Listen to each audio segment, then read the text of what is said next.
I'm not the only one out there with a great book out because Yeonmi Park's book is eye-opening. It's eye-opening because she actually experienced communist hell. She knows what it's like to live through it. So there's a lot more than just the anti-communist manifesto you should get your hands on. Go get the book while time remains. Yeonmi, your story is amazing. Before we get into all the details of it, why don't you describe a struggle session? What's a struggle session? I guess you mean in North Korea or in America?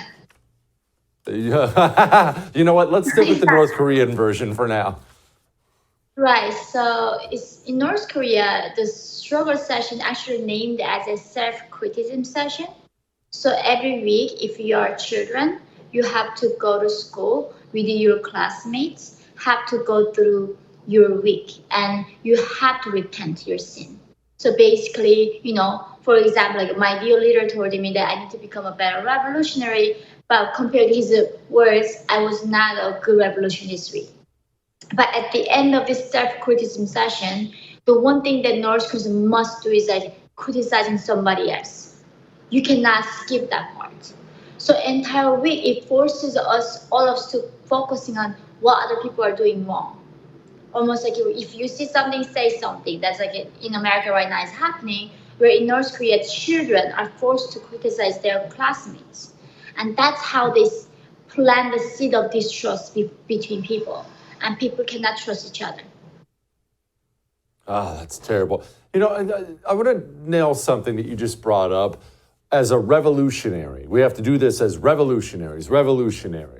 Explain that mindset since the Kim dynasty rules with an iron fist. We're now on generation number 3 of those scumbags running the country. What are you a revolutionary against when the revolution has been won?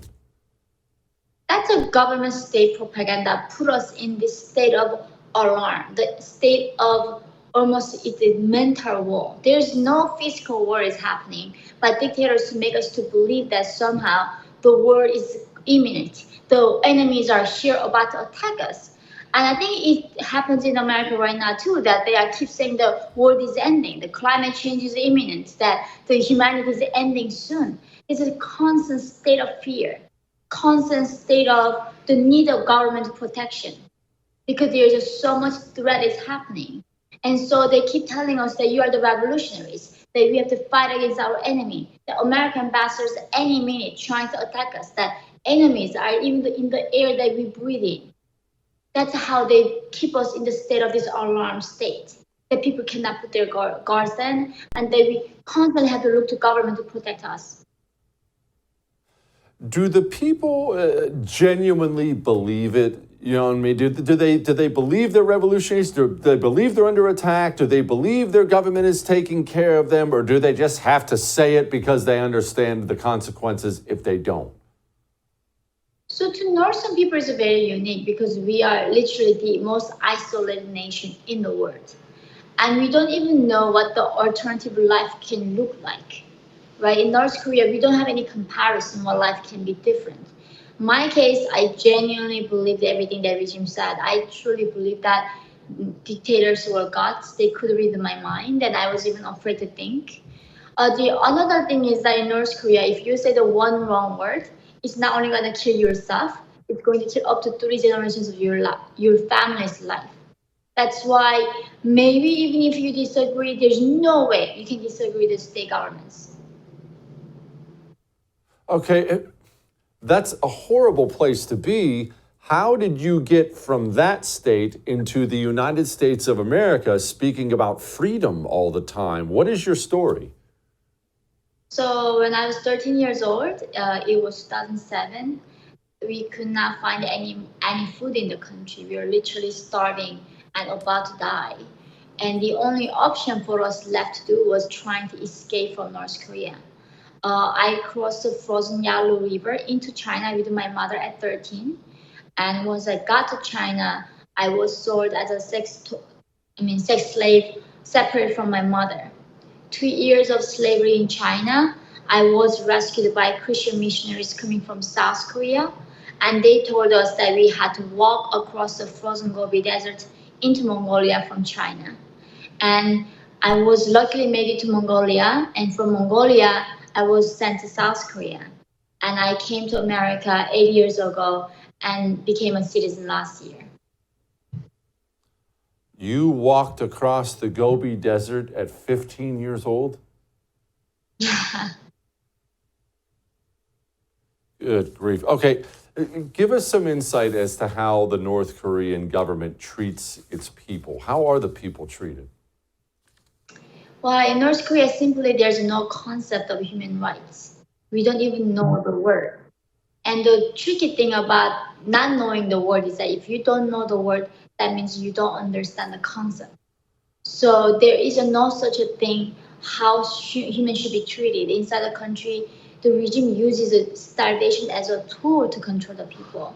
People get tortured, beaten, and rape is not even a word. Women get raped daily in the military, in the workplace, and it's literally a living hell.